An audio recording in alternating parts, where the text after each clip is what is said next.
So, how are you guys? Good. Good to hear. I have a couple of brief announcements, and then we'll get started. So, I believe originally I had said we're going to do the lecture on management or management implementation next Tuesday. I think I've got a panel of marketing guest lecturers that are going to come in and talk to us next Tuesday. So if that's the case, I'll push back the management lecture until probably we're going to do the review session on Thursday too, but I don't think the review session will take the whole time, so we could probably do them both on the same day, but if not, then I'll push it back further. So we should have a panel of 3 marketing experts come in next Tuesday. I'm still waiting for final confirmation, but it looks good right now. So that's that. And then I need to end a little early today. I don't think it'll be a problem because we only got 11 slides to go through here, and then I need to go through a couple of things in the case template to show you how I want you to fill it out. I've got to end early because I've got a meeting back in BDC at 2:15. So that's that. Yes, Stephanie. I just wanted to make sure, I know you're not going to tell what the exam, but just like the chapters that we're going to focus on. Is it 5 through 9? Yes, that's correct. I haven't actually put together the test yet, so can I tell you that for the review session next week? Based on what was in the first midterm, I imagine it's only going to be I think chapters 1, 2, 3, were in the first test, and 4. So it'll probably just be 5, 6, 7 to tell you the truth. I'm not sure if we'll have 8 in there. So I want to print stuff and I want to I think it's going to be, it's kind of like a third, but I still have to put together the rest of the test, so I can confirm that next week. So hold off on printing 8 until I tell you, okay? And then finally, so that I don't forget, I liked the idea of giving you guys a topic to discuss as a group beforehand. So I'm going to tell you that topic now before I forget, and we can talk about it a little bit either at the end of this class or next week, depending on how long the panel goes. So today's topic is corporate responsibility, and you're gonna see as we go through the slides that it's particularly apropos right now, given the fact that we're in election year. There's a big debate on what is the appropriate role of companies in doing charitable giving. So companies have the ability to donate a lot more than individuals. So in that way, it's sometimes useful for companies to donate to various charities. On the other side of things, if the companies just simply passed on that money that is donated to charities to their stockholders, the stockholders could take that money and donate to their own charities that they like. which may be different than the charities that the company donates to. So it's a question kind of individual versus institutional. And I'd like each of the groups to think a little bit about that question as we go through the lecture, and then maybe we can talk about it a little bit either at the end here or sometime next week. Okay? So, corporate social responsibility, slideshow from the beginning. So we'll skip by these, except to say that we're in the lower right-hand corner finally now.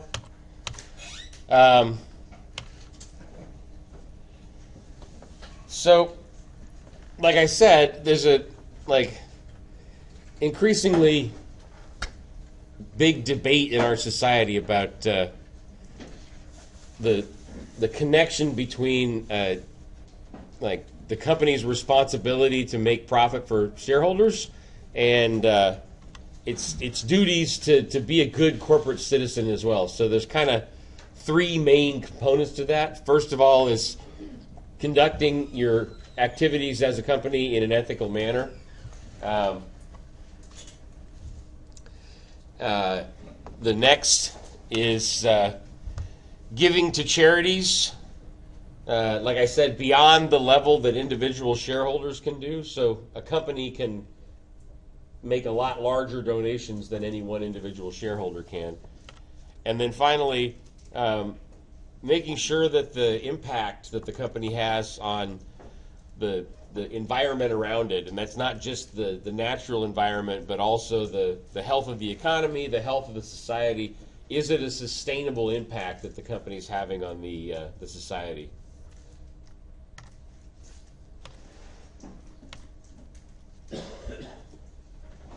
So ethical behavior basically is about the company thinking before acting about what are the means that the company is using to achieve its results, not just what is the end result. And this encompasses a couple different things. Legal responsibility for various laws in the countries in which the company operates. Sort of ethical responsibility to abide by the norms of whatever society you're in. And the responsibility to your employees. You need to create a culture which values and empowers your employees rather than disempowers and treats them as less than complete human beings. And it's also important not just the employees, but customers, investors, other stakeholders. Is everyone being treated decently as a human being? Corporate citizenship, like I said, for the question I have for your groups, the company can donate to philanthropic activities and basically address unmet economic needs of society. The government also does this. This is called taxes. That's why you pay taxes, is for the government to take those taxes and use it for various programs that benefit people in the society. So you could make a couple different arguments. You could say that all of that money should stay with the individuals, so each individual person can decide what charities they want to give to. You could say that the company should do that because the company can donate larger amounts of money at one time to certain key activities. Or you could say that the government should do it all, and the company should just pay higher taxes, and then the government can administer the programs for the benefit of society. Either there's merits to all three of those positions. So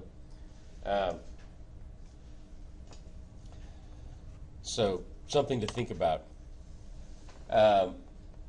And I think the ideal balance, as it were, is for the company to contribute to the society in areas where the government doesn't or can't, for whatever reason, do an effective job of administering programs that are funded by tax money. And then, like I said, in areas where individual taxpayers or shareholders don't have enough individual spending to be able to do something. So a great example is a great example that you might not have thought about at first is our space program. You know, the space program develops all kinds of innovations like Velcro, and basically none of us would have cell phones today if it weren't for the Apollo program. There's a lot of innovations that come out of the space program, and you know, it broadens our society into a spacefaring society. So there's a lot of public benefits that come from the space program. It's not cheap to build rockets, so individual people have a very hard time supporting a space program. Now, we do have an increasingly robust private space industry that's sprung up in the world, and a lot of it is based right out in Mojave at the Mojave Air and Spaceport. But there's a question as to whether companies or the government, and what balance is there, should invest in our space program as a society, because each individual we could all get together and decide that we're going to pool our money together to all donate to the space program, but that involves a tremendous amount of organization on the part of the individuals that would be easier if it's just done by the company or by the government. So this is kind of the question to answer about what is the ideal level of corporate citizenship for the company. Corporate sustainability basically is about meeting the needs of the company today in a way that also protects not only the environment but also the economy and the society for generations in the future. And the way I like to illustrate that is, we're all familiar with sustainability when it comes to the planet. You know, don't pollute things, don't overheat the planet with too many greenhouse gas emissions, things like that. Things that affect the planet, I think a lot of people naturally think of when we talk about corporate sustainability, but something that people don't think about as much is, for example, the 2008 financial crisis. The 2008 financial crisis was more or less generated by irresponsible lending practices on behalf of the real estate industry. And you know, those lending practices were great for the short-term profits of the companies, but they weren't. You can't lend money to people who have no realistic expectation of being able to pay it back. It's not going to end well for the society. And so that's just as much a corporate sustainability issue as how does the company impact global warming, or how does the company impact pollution or toxic substances. Just as important is how does the company, if it's a case of a bank or a real estate company or a mortgage lending company, how are they lending in a way which is sustainable? And then for consumer products companies, another great example. You know, I'm sitting here drinking vanilla Coke right now, which I love. I mean, any kind of soda I love. It's not necessarily the healthiest thing to drink, but Coca-Cola doesn't particularly care if I should drink 20 Cokes a day or whether that's unhealthy. Coke wants to sell me 20 Cokes a day anyway. So, what's that? Well, no, I tend to be below 20, but the point is that companies like Coke, companies like McDonald's, even companies like Procter & Gamble who make toothpaste or cleaning products, you know, I don't necessarily need 10 tubes of toothpaste. One is sufficient. But Procter & Gamble would prefer that I buy the 10 tube mega pack rather than just one. And whether it's really a good idea for all of us in the society to be spending so much money on personal care products or cleaning products or on somewhat unhealthy food, that also has an impact on the society, which is just as important as the impact on the natural environment. So when you think about corporate sustainability, I want you to think about all of these potential impacts the company has on the society. So like I said, it's not just focused on the depletion of natural resources. It's also about things like excessive consumerism or overextended lending practices. So I used to have a model that had 3 components of corporate sustainability. Your new textbook that we're using this semester has expanded that to 5. So one of them, like I said, is ethical or honorable business practices. This one here at the top. The second one that I talked about is donating to charity. The company donating to charity. The third is protecting the environment, and by that, like we just talked about, we mean not just the physical environment, but also the health of the society and the health of the economy.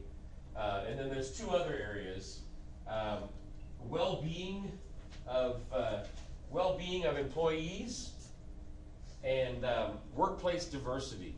So fostering diversity in the workplace and making sure that employees as human beings are maximally empowered and able to self-actualize are 2 other important areas of corporate social responsibility that are increasingly considered alongside the 3 that I just mentioned in the lecture slides.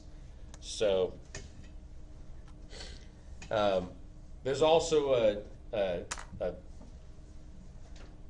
common metric that a lot of companies have used for the last 10 years or so called the triple bottom line. And that's basically profit, people, and planet. Similar to the topics we talked about, being good to employees, helping them to maximally self-actualize as human beings, bringing in the most profit possible for the company, and being cognizant or conscious of the company's impact on the society, both in a charitable giving way, as well as a diversity way, as well as a sustainability kind of way. So ideally, a maximally successful company is generating value, not just in its profits, but also in the way that it impacts people in the society and the way that it impacts the environment of the planet. I think we got 2 slides left. So there's a lot of different costs that a company can incur from not behaving well or correctly ethically, and there are different types of costs: visible, internal administrative costs, and then sort of intangible costs. And the visible costs are things like the actual penalties that you pay when you break a certain law. That sometimes, in addition to whatever the fine from the government is, there's also civil lawsuits that can result in sometimes millions or even billions of dollars of damages awarded that the company has to pay. And then, of course, if the company has a bad reputation, as you've seen in some of your Globus simulations, it pulls the stock price down too. So not only are there actual fines and perhaps awards from civil lawsuits, the stock price of any company is basically a popularity contest. There's no formula or requirement that the price of a company's stock has to be X, Y, or Z. It's just a factor of how many people want to buy that company's stock and how valuable do people think it is. And when when your company has ethical issues, it tends to drag down the popularity of the company and thus the stock price. In addition to those costs, there's all the costs of the lawyers that you have to pay within the company to deal with things. Sometimes, depending on what the ethical problem is, you need to do additional training for employees. That's a cost. Various administrative costs about doing reports. If companies like Enron had not,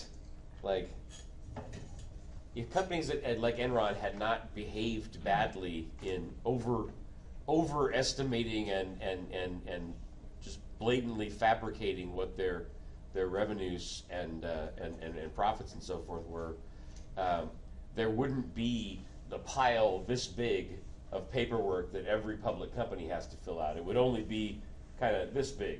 But because of that bad behavior, there's all these extra bureaucratic forms and reports and paperwork that the company has to do in order to show that it's being properly ethical. So there's that cost as well as the actual visible ones. And then there's intangible costs like losing customers because your customers don't have respect for your company anymore. Having higher recruiting costs because employees don't want to work there because the company has a bad reputation, or even employees that are already at the company being sort of demotivated to work there anymore because the company is not ethical and not someplace that they can believe in as a quality place to work. So the business case for sustainable business practices. If you do sustainable business practices, you are a good corporate, socially responsible corporate citizen. It's going to positively impact the reputation of your company. It's probably going to bring you more customers. It's going to reduce your risk of bad press, bad PR for the company and the company's brand name.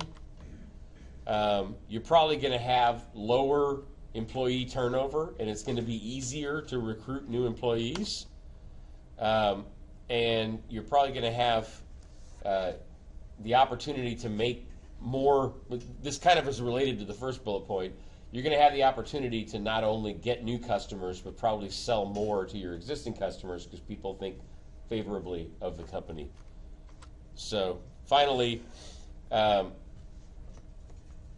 there's a number of ways in which being a good corporate citizen is something that benefits the stockholders of the company as well. So all of those reasons are good reasons to be a good corporate citizen. That is actually the end of the PowerPoint. It is 1:30. And all we still need to do is go through the template a little bit for what I want you to do in your case analysis papers, and then maybe take a little time for discussion of that question that I asked you guys to think about. So let me go to the case analysis template quickly.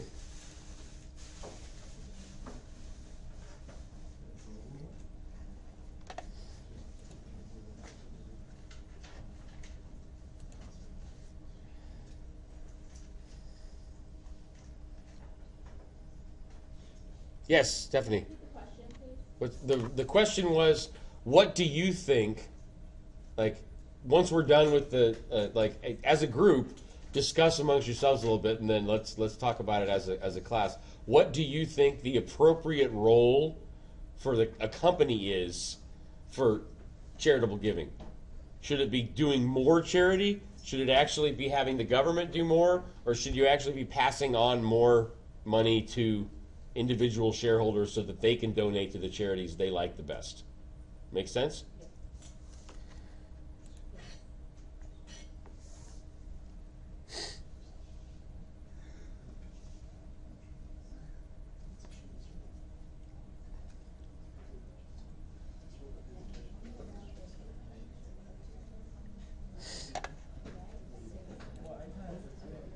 Okay.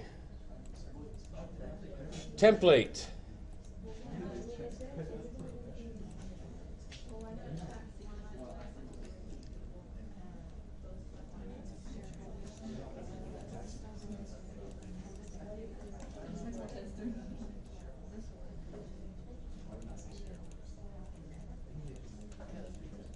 So if you guys remember in our case analysis, hang on, before we do the discussion, let me show you guys what I want you to do for not only this week, today's lecture, but I actually forgot on Tuesday to go through and show you what I want you to do for corporate governance in the case analysis template. So let me go through those two things quickly and then continue discussing.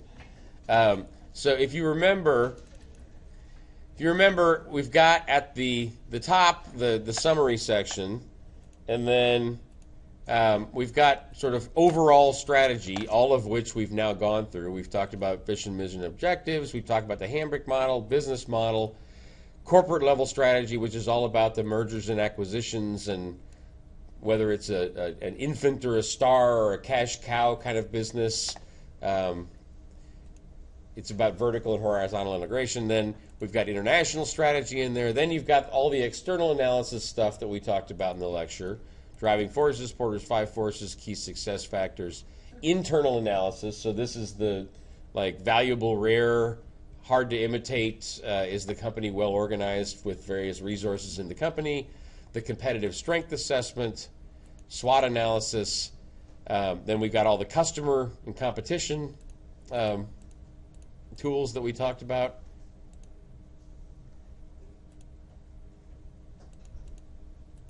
And then finally, management analysis, managerial execution.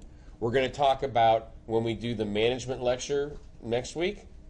That's the last tool to go over other than financial analysis. Here is what I want you to do for corporate governance. So we talked about boards of directors on Tuesday. And for the company that you are researching, I want you to go to Google, to ProQuest, or interview people that actually work for the company. Ask them, who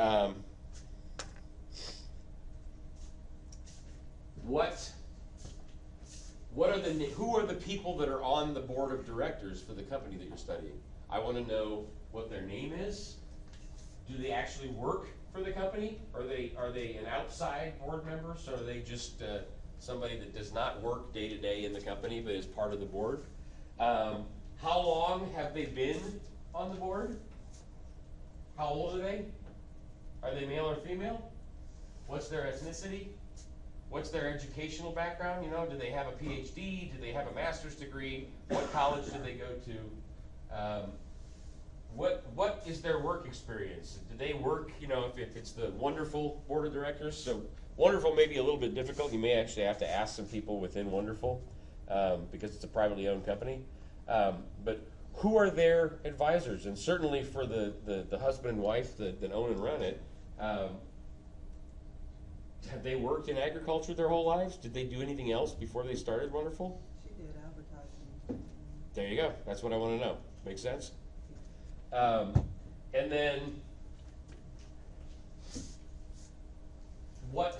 not only the field, so advertising in this case, but what was the name of the company she used to work for advertising-wise?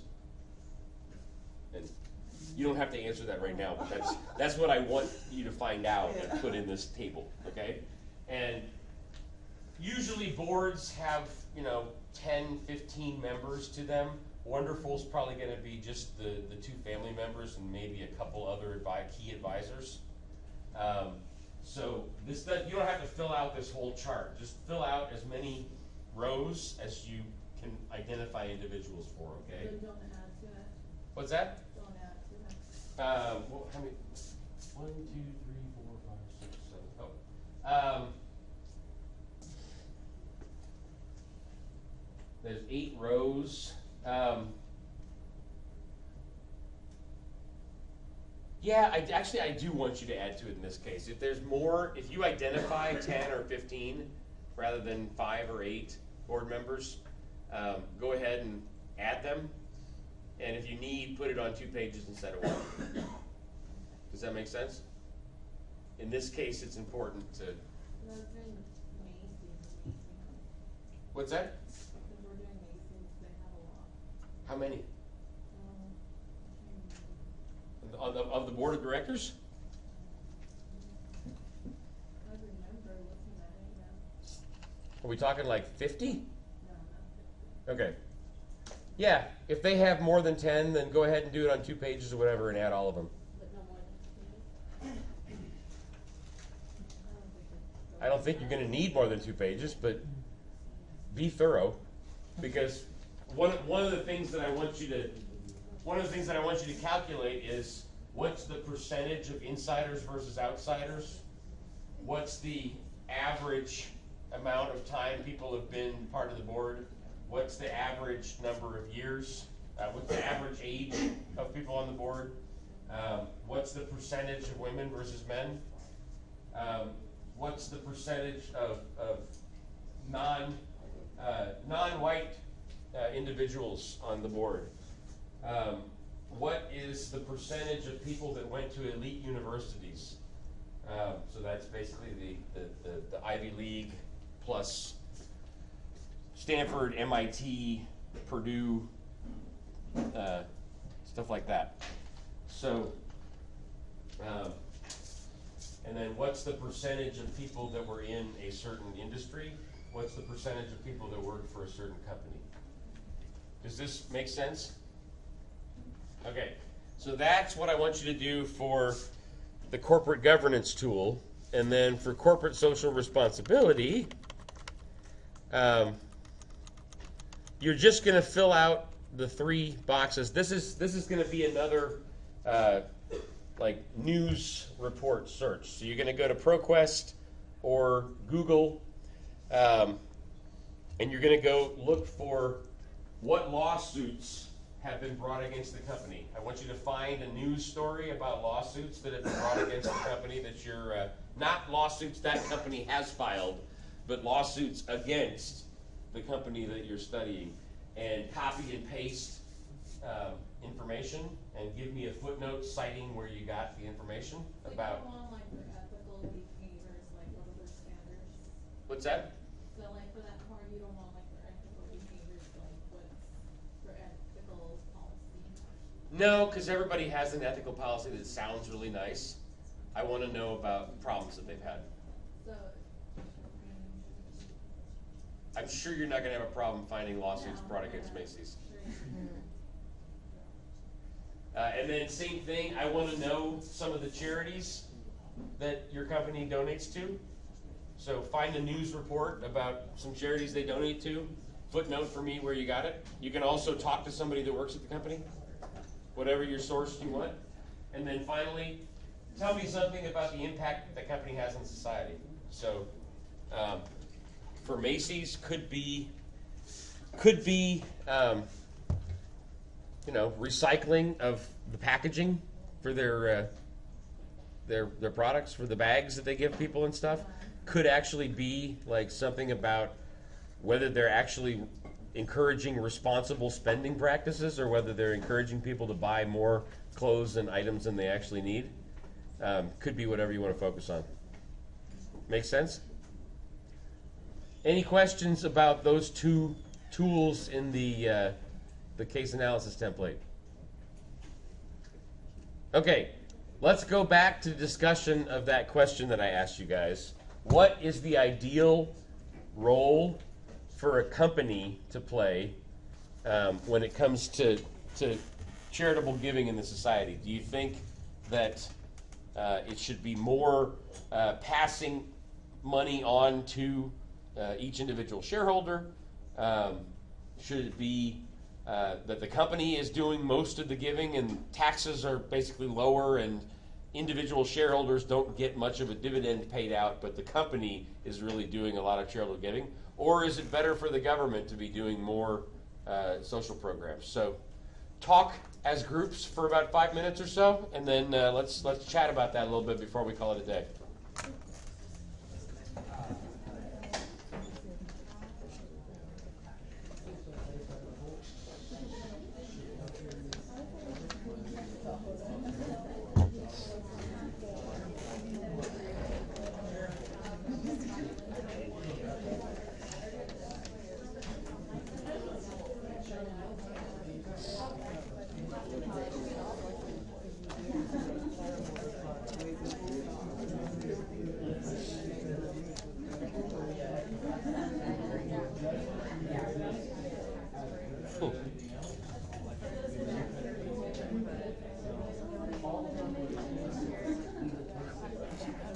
Yes.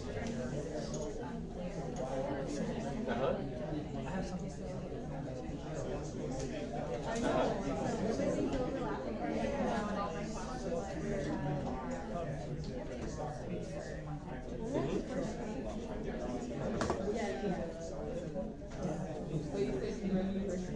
Right now,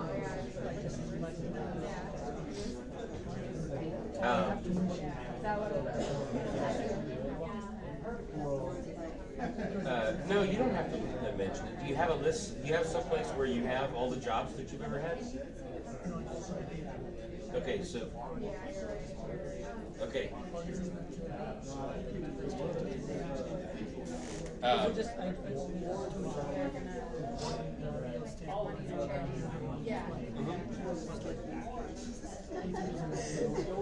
I would give dates to all of those. So data analysis and decision making, is that from a class? Yeah. So put the dates of the class in there, but I would also put the dates.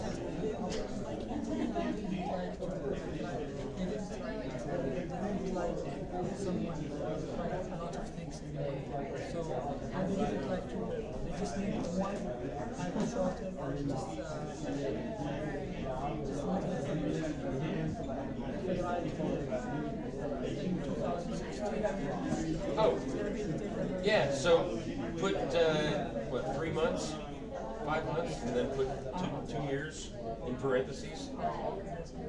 Yeah. Yeah.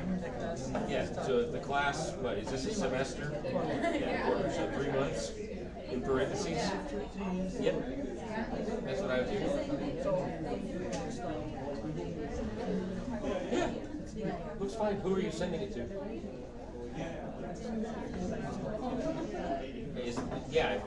Like, I like it. Usually a CV looks slightly different for me, but if that is standard for your country, then yeah, I think it looks good. I like it. Yep. No problem.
Hello.